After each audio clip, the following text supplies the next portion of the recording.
Guys, ഇത് കണ്ട് നിങ്ങളാരും തെറ്റിദ്ധരിക്കരുത്. ഇത് അമ്മയും മക്കളുമല്ല, ഏട്ടനും അനിയന്മാരുമാണ്. ഏട്ടാ, എഴുന്നേൽക്കൂ. അനിയന്മാരെ, അനിയന്മാരെ, അനിയന്മാരെ. ഒരാളല്ല കേട്ടോ, 2 പേരുണ്ട്.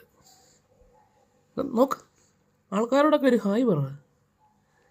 മതി, രാവിലെ ആയി. സമയം 9 മണിയായി. എടാ വല്യണ്ണ, എഴുന്നേക്കളോ അഹങ്കാരി.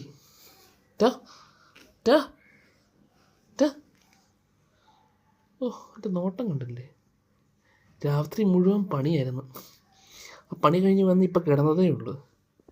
3 പേരൂടെ.